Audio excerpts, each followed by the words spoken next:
This week we're going to be talking about finances, and actually next week as well. And so I have a little quote here straight from your textbook. I liked it, so I typed it up. It says, "People who manage their money well are more likely to say they are happy, even with oh my goodness, even when they are not particularly wealthy." Um, there's very wealthy people that don't take care of their money, they lose it, and so it goes both ways. People that don't have a lot of money are always needing it, but there's people that are wealthy or that are not that wealthy, and again, if they just live within their means, they have a budget, they manage their money well, again, they're more likely to say they're happy. So ways to control your finances: know your bank balance. Avoid bouncing a check or having your debit card rejected. There's apps. If you have a bank account, every single major bank has an app, and you're able to keep track of your cash inflows and outflows right from your phone. So know what you spend. In particular, keep track of your debit and credit card spending. Same thing with credit card companies. There's apps that you can track exactly how much you spend. Don't buy on impulse. This one's tough. It says think first, then buy only if you are sure the purchase makes sense for you. And the last one, very hard to do, but again, managing your money technically means that you make a budget and you don't overspend it. In other words, there's a saying, live within your means.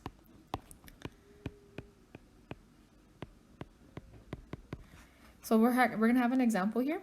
Let me scroll up. So it says, compute the total cost per year of the following pairs of expenses. Then complete the sentence for each pair. On an annual basis, the first expense is blank percent of the second expense. And here's the scenario. It says Vern drinks 3 6-packs of beer each week at a cost of $9 each and spends $800 per year on his textbooks. All right, so let's call this part A. So the total cost per year for these expenses. So for part A, we have that Vern every week drinks 3 6-packs of beer and they cost $9 each. $9 each. So it's $9 per pack of beer. I'm gonna put pack of beer, and we have 3 packs of beer. So that's gonna give us $27.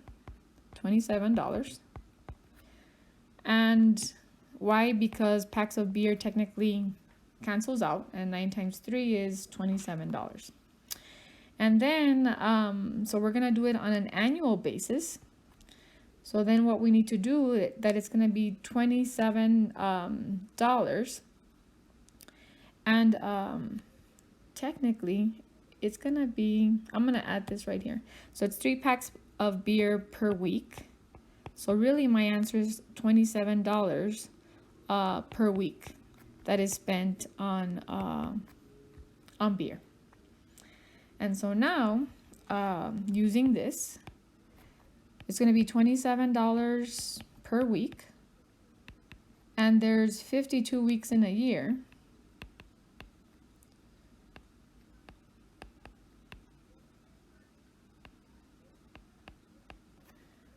And if you multiply that out, you're going to get that he spends $1,404 per year on beer. Why? Again, because the weeks cancel out, and so I'm left with 27 times 52, which is 1,404, and then the per year. And you can write it as a fraction with the fraction bar and the word year in the bottom, or just like I wrote it out here. All right, so we're still not done. Technically, we just annualized how much beer, how much money he spends on beer. And so the other thing that we are looking at is that he spends $800 per year on his textbooks. So plus the $800 per year on textbooks. So if you add those two up, you're gonna get $2,204 per year. So that's the answer to part A. On an annual basis, part A, the total cost per year. All right, now part B. So part B, I'm going to put it right here. So for part B, it says, then complete this sentence for each pair. On an annual basis, the first expense is blank % of the second expense. So for part B, it's not going to fit there. I'm going to put it right here. So for part B, I'll put it, hang tight.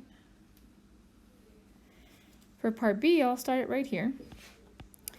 And so if I want to know the percentage that the first expense is compared to the second one, so it's really the first expense divided by the second expense times 100%, so that I can know the percentages. So this is going to be the 1,404. Now, where did I get that from? I got it from, hang tight, this number right here is this one. And then divided by the second expense, which is the $800. So this one I got from the 800 that they gave us, which is this 800 too, times 100%.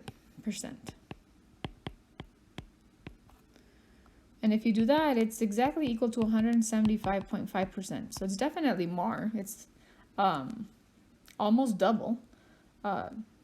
So here, it's going to be approximately 176% if we do it to the nearest whole number. So let me get my yellow here. All right, the next one. Example, find the monthly interest payment in each of the following situations. When an annual rate is given, assume that monthly interest rates are 1/12 of annual interest rates. And here's the scenario. It says Brooks' credit card has an annual interest rate of 21% on her unpaid balance, which averages $900. And we want to find the monthly interest payment. So since the 21% is annual, is annually, I should say, we need to take 1/12 of it. Or we could just divide by 12.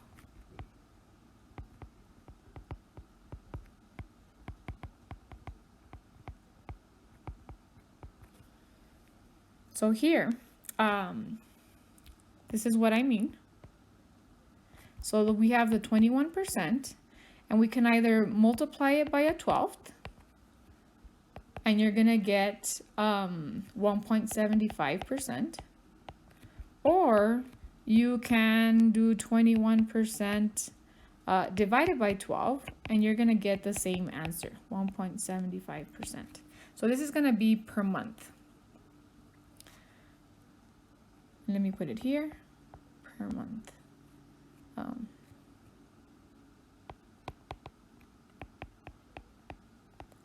And why is it? Because technically here, this is 12 months, and this is 12 months as well. Okay. And so our monthly payment, we're gonna be charged, so her average credit card balance is $900. So our monthly payment is gonna be as follows.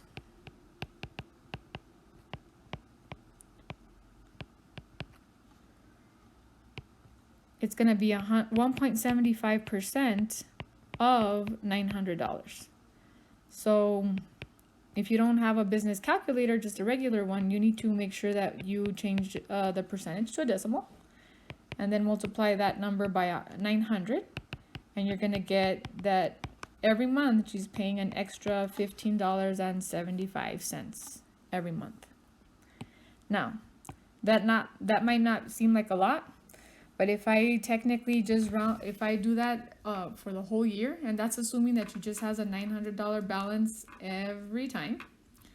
If I do 900, excuse me, not 900, 1575 times 12, it's an extra $189 every month that she's paying. Okay, so let's say we're interested in making a budget. And so here's technically what the author suggests. So step 1, list all your monthly income. Be sure to include an average monthly for amounts that of income you do not receive monthly, such as 1-year payments.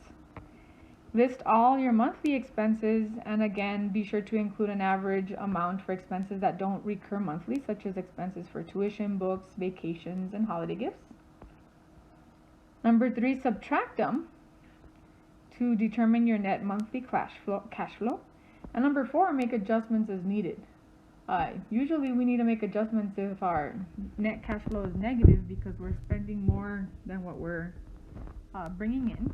Hopefully we adjust it, because if not, that's how we get into bankruptcy and get back into it, so on and so forth. So let's do this example. It says, excuse me, during 1 year, Riley, pays $6,500 for tuition and fees, plus $600 for textbooks for each of 2 semesters. Prorate the expense and find the corresponding monthly expense. Okay, so it's It is $6,500 per semester, because it says for each of 2 semesters, and $600 for textbooks. So I'm going to add those up, and this is going to be $7,100 that is spent per semester. Okay, but that's not annualized, so I need to make it for the entire year. So now I'm going to use the $7,100 per semester, and I'm going to write it like in a fraction form, technically times 2 semesters. And again, my semesters are going to cancel out. And again, some of you might not even have to do this, because we understand that you just really have to multiply by 2. But I'm teacher, so I'm going to show using the unit analysis that we've learned before. And if you do 7,100 times 2, you're going to get 14,200. And that's technically, there's 2 semesters in 1 year. And so this is going to be per year. And so since we need to now prorate the expense, so I'm going to change my color here. We need to prorate the expense and find the corresponding monthly expense. That process is technically just taking the $14,200 per year and technically dividing by 12. Although if you're going to use the unit analysis, you say that 1 year goes on top and the 12 months goes on the bottom. And again, your years are going to cancel out. And you're going to be, it's technically 14,200 divided by 12. And then months. And then this is cost in dollars. And if you do 14,200 divided by 12 on your calculator, you're going to get that it's approximately, rounded to the nearest penny, $1,183.33 per month.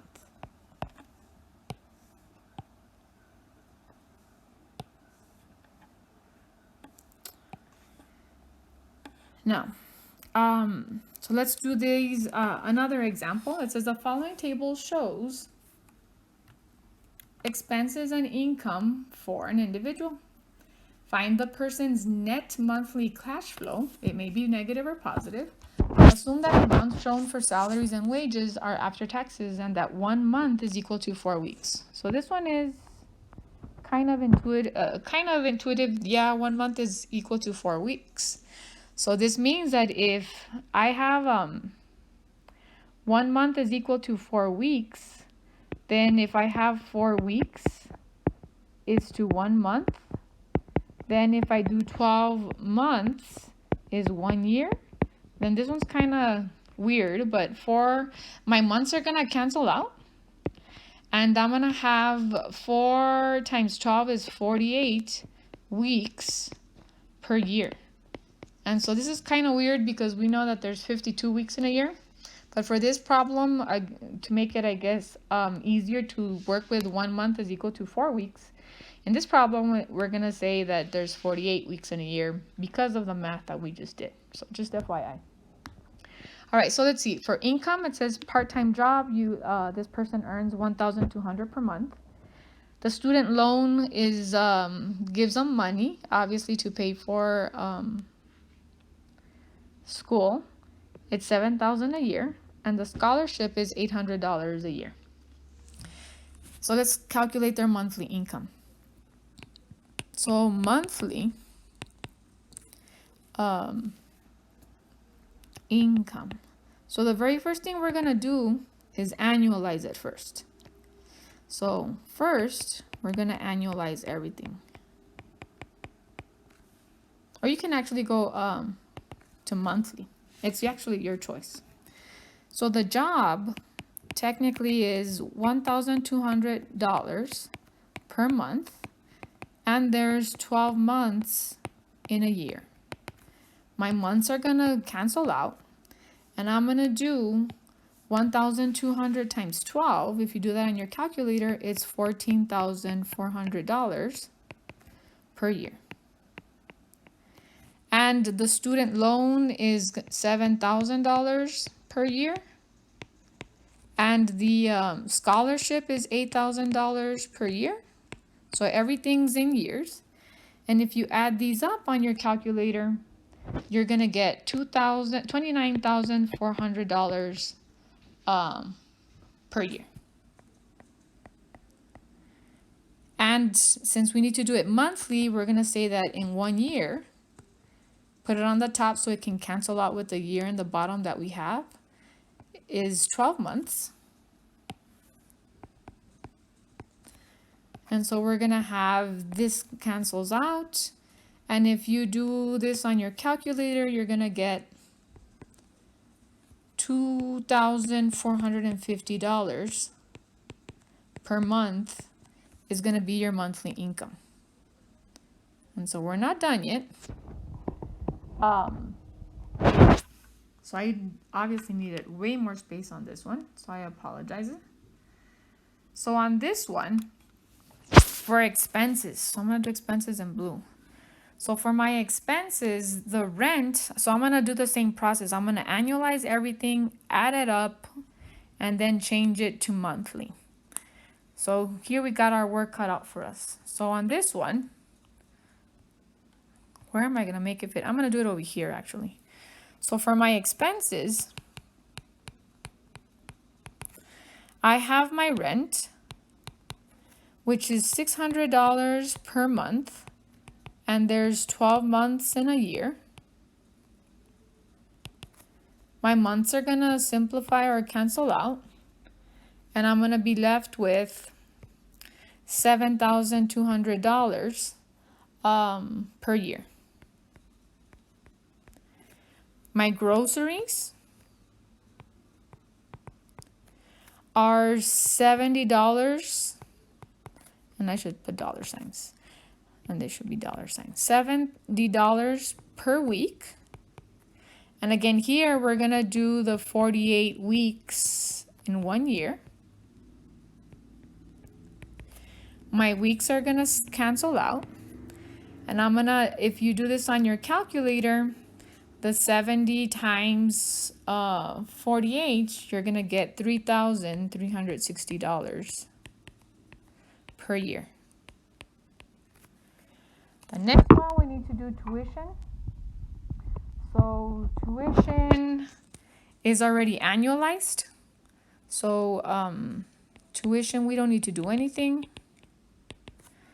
is $7,500 per year. And then we need to do health. So health is $40 a month. And then there's 12 months in a year. My months are gonna cancel out. And my answer, if you do 40 times 12, is gonna be $480 per year. And then I need to do, the next one is entertainment.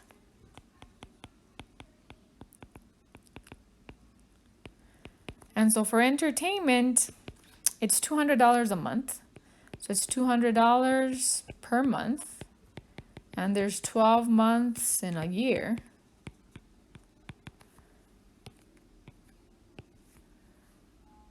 If you do this in your calculator, it's 200 times 12 is going to give you $2,400 per year. And then the last one is going to give us the phone. And our phone is $65 a month. So it's $65 per month times 12 months in a year. Oh, sorry. Our months are going to cancel out. And 65 times 12 on a good day is $780 per month. Now, if you add all of these costs, so the 7,200, the 30, this one, just gonna circle. If you add all of these up, so I'm gonna just put a little plus here. If you add all of them up on your calculator, you're gonna get $21,720 per year in your expenses. All right, so we're still not done with this one. Excuse me. So we need to find what this one is every month. So I'm gonna come over here. So this is gonna be 21,720 per year times in 1 year there's 12 months. My years are gonna go away, and so if I do 21,720 and I divide it by 12, you're gonna get 1,810 per month in expenses. So we're still not done. So to find our net monthly cash flow, so I'm going to write it here, net monthly cash flow. It's technically your revenue minus your expenses per month. So my revenue, we found, or I shouldn't say revenue, I should say income. Revenues for a business. So our income, I'm just going to put income. For income minus expenses, so per month. So it's going to be $2,450 dollars per month minus $1,810 per month. And so where am I getting these right here? So just so that you know that I know that you know that I know, this 2,450 is this one right here. And then this 1,800, oh, that's a horrible highlight. Hang tight. Let me get another one.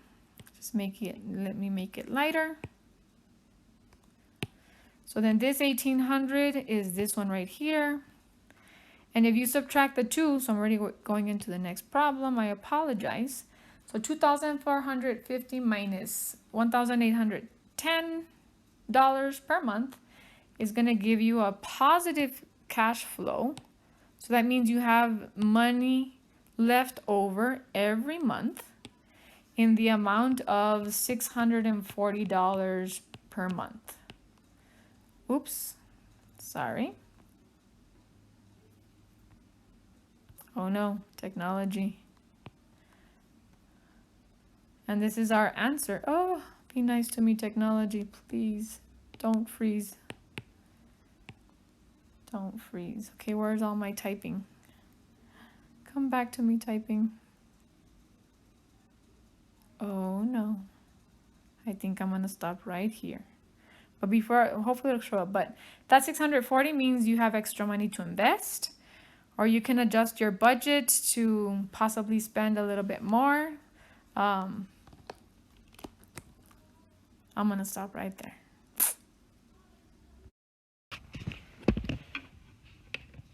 So the moral of the story when you do this analysis, if you have a negative net cash flow, moral of the story, if necessary, adjust your budget. Live within your means. Don't go into credit card debt, so much so that you cannot get out of it. So, all right. Now we have this next problem here. It says, example, determine whether the following spending patterns are equal to, above, or below the national averages given. And I really shouldn't say below because I edited it's to the right in this graph. So it says assume that the amounts given for salaries and wages are after taxes. So here's the scenario. A single 30-year-old woman with a monthly salary of $3,600 spends $900 per month on rent. Okay, so it says determine whether the following spending patterns are equal to, above, or below.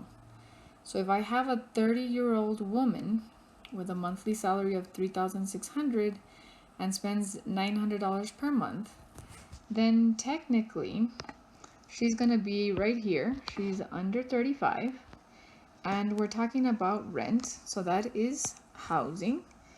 And so for her, it should be about 34% of their spending. So here we go. If we have 3,600, and of that amount, we're gonna spend $900 of it, and the national average is 34%. What we're gonna do is find out what percentage the $900 is of the $3,600 that she's making. And if you do this in your calculator, you're gonna get 25%. So 25% is below the national average of 34%. So on the surface that might seem good, but housing in New York is much more than housing in New Mexico. So we need to take this with a grain of salt. She is below the national average, but again, maybe perhaps it's the reason being because they live in a much cheaper place. So just FYI. All right. The next one here. Looking at the long term. So looking at the long term here, we have, once you've got your monthly budget figured out, before making any major expenditure or investment, be sure you figure out how it will affect your finances over the long term. So major expenditures, obviously buying a car, buying a house. And so here, let's do this example.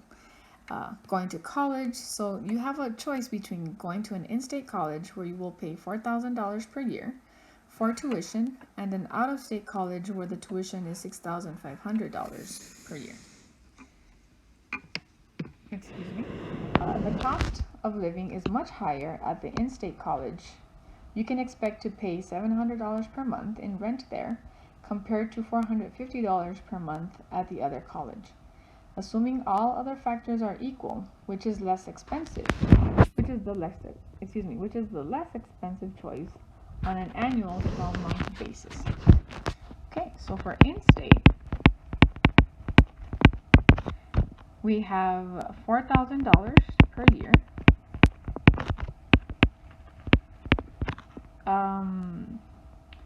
What else do we need? We have in the in-state college, the rent is $700 per month. So we need to do 700 for the rent. It's 700, excuse me, dollars per month times 12 months in a year.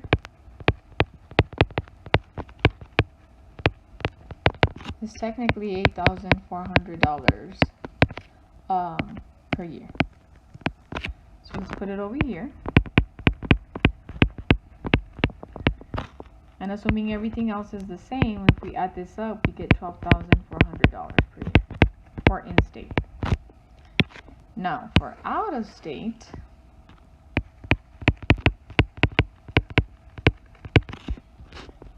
its tuition is $6,500 per year. And you have to do $450 per month in rent. So let's do $450 per month times 12 months in a year is gonna give us, excuse me, $5,400 per year.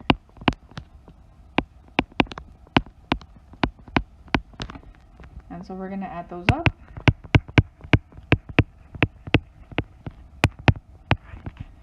And technically it's gonna be $11,900 per year. So if we were to compare these two numbers, which one is the less expensive? The answer is going to be out of state.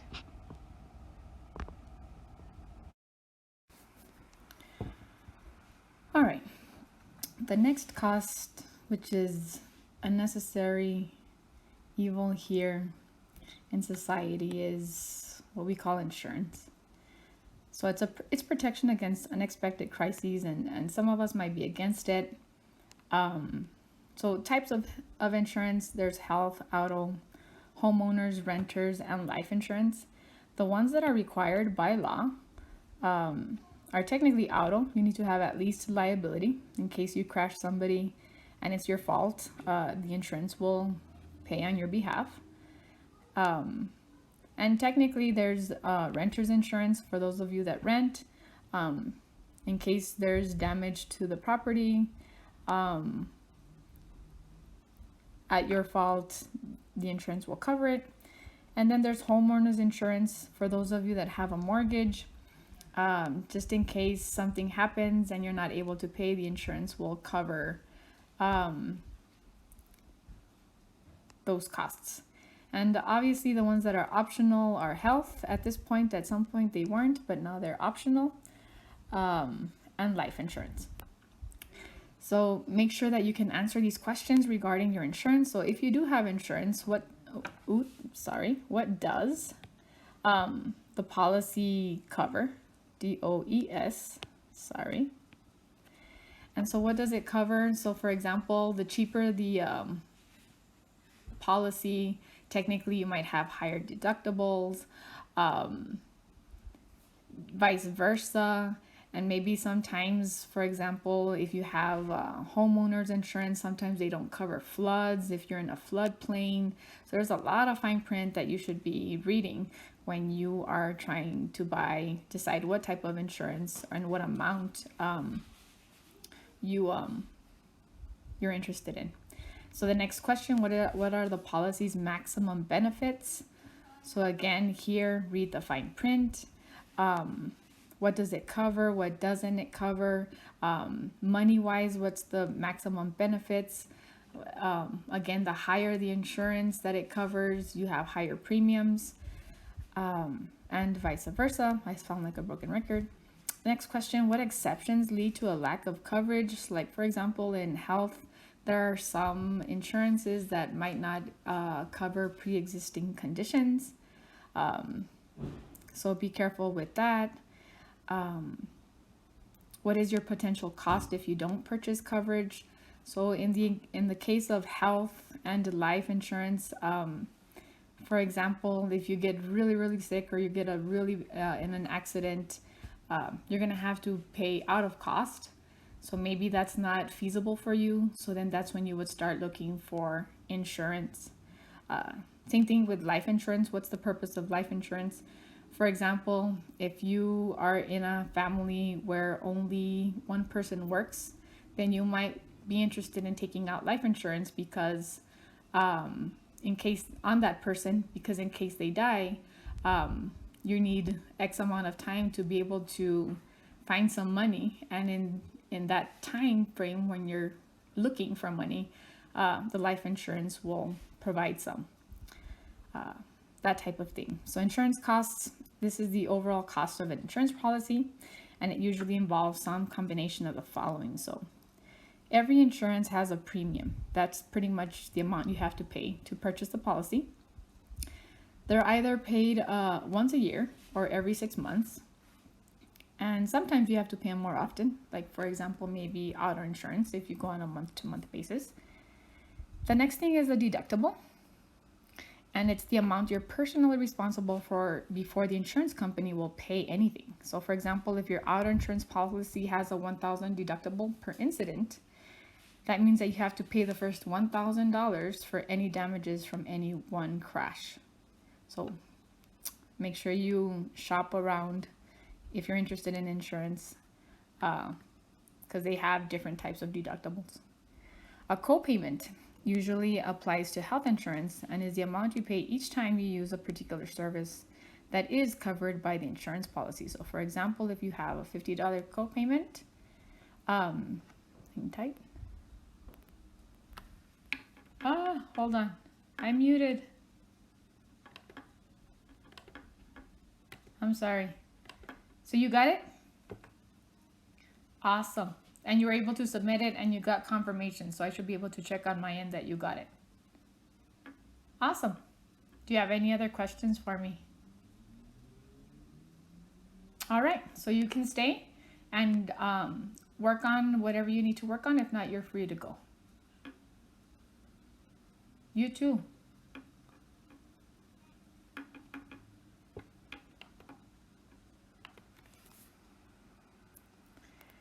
Okay, so where was I? Sorry about that. I had to pause here.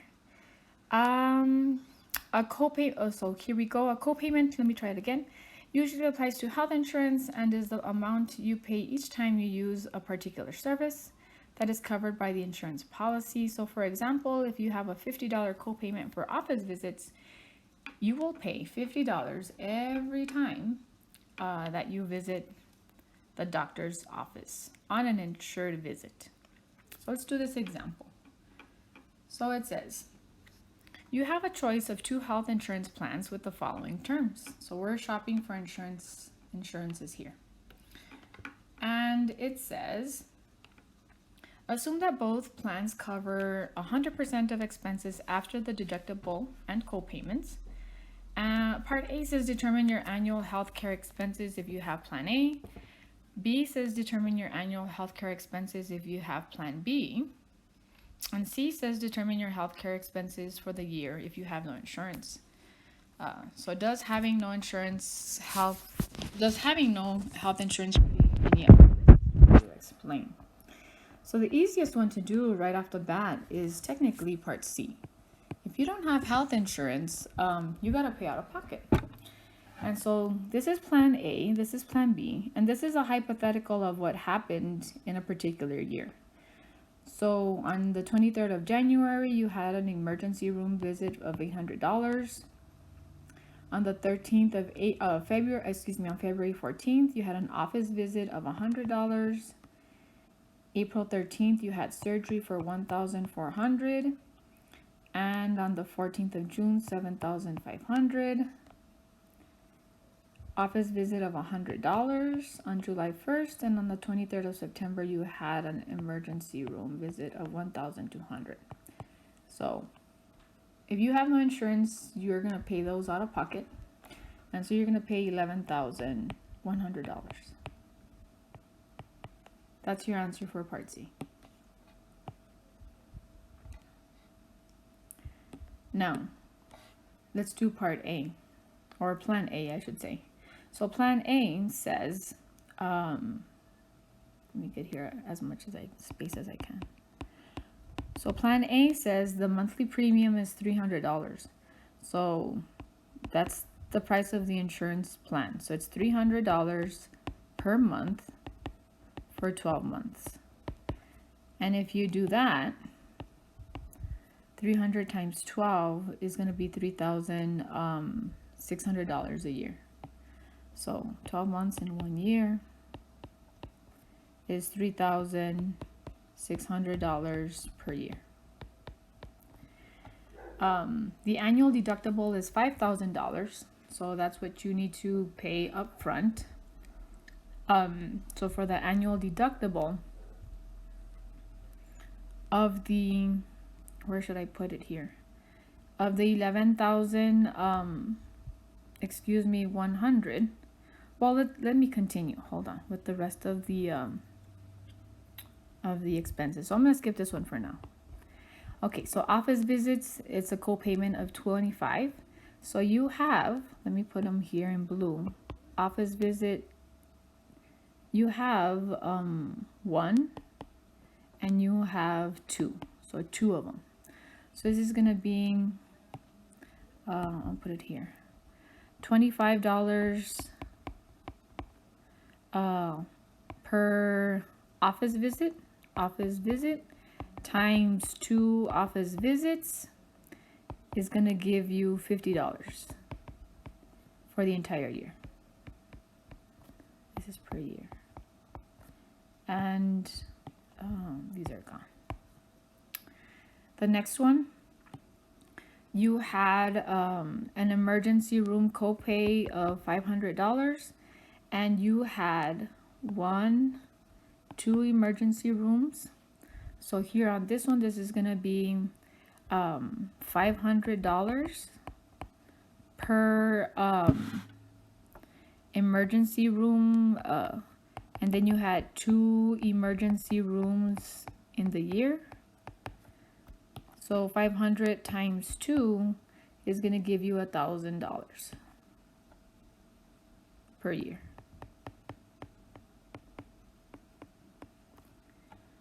And then we had 250 right here, surgical operations copayment. So this is $250 per surgical operation, and you had 2 surgeries. So this is going to be times 2 surgical operations in the year.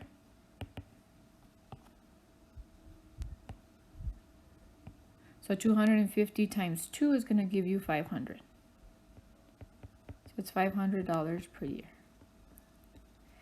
If you add these up,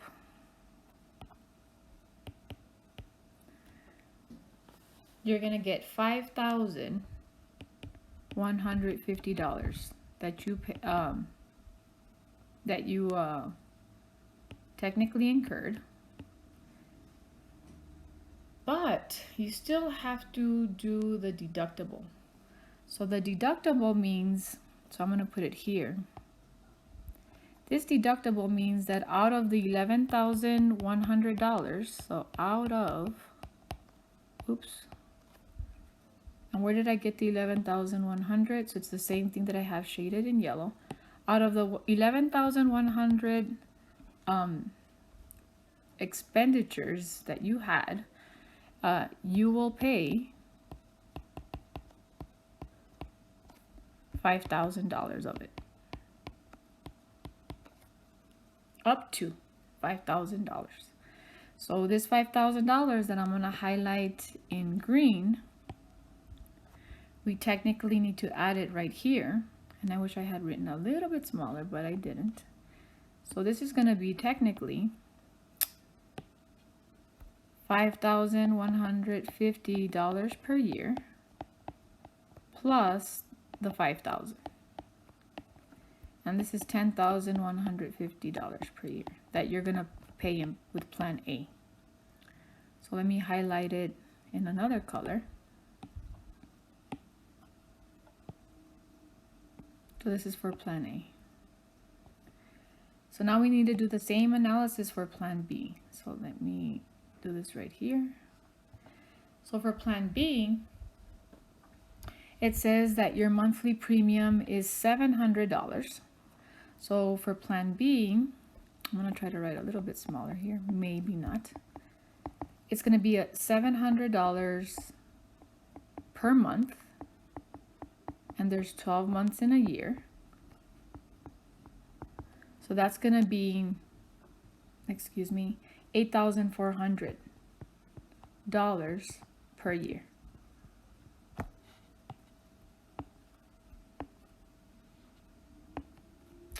What's going on with my pencil? There we go.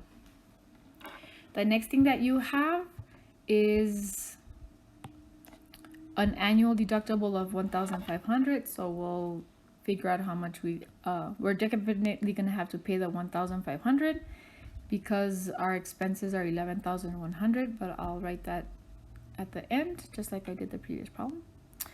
Office visit co-payments are $25, so it's the same. So it's gonna be, so for this one, it's gonna be $25 per office visit times 2 office visits in a year is gonna give us the 50. So that's the same.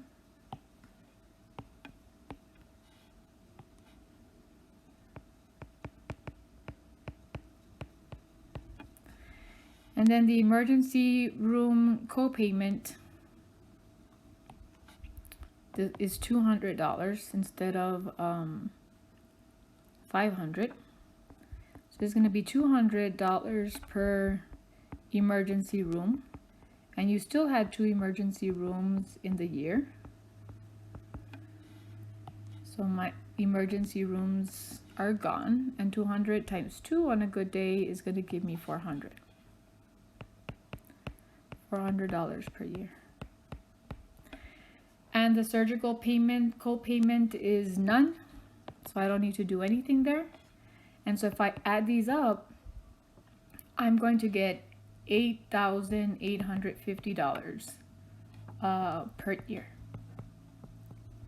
Now, so I'm going to go ahead and put it here. So $8,850 per year. And we need to analyze the deductible. So I'm going to put it here out of the $11,100 that you would have had to have paid if you didn't have insurance. So I'm going to highlight it. It's the same yellow all throughout this problem.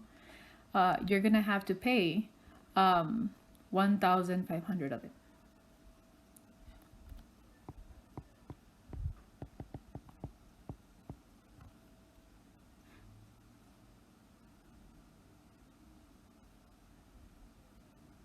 Hang tight, 1,500. So let me highlight in green here. So this 5,000 right here was technically this 5,000 right there. And then I'm gonna highlight in blue, light blue, this 1,500 right here. I'm gonna highlight right there. And so then we need to do, so let me start, I'm highlighting more and more. So that's the same green highlighted, 5,000. And then the 1,500, I did it in blue. Okay. So I'm gonna do it right here.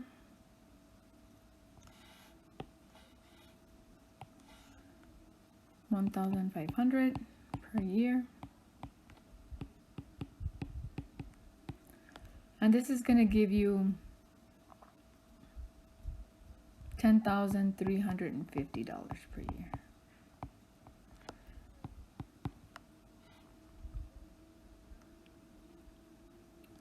So we're comparing these two in pink right here. I don't know what color that is, but okay. So which one is the better plan? So if you don't have insurance, you're going to pay $11,100. Plan A under these scenarios that happened in this year is 10,150, and for Plan B, is 10,350. So our answer is technically that Plan A is the better choice.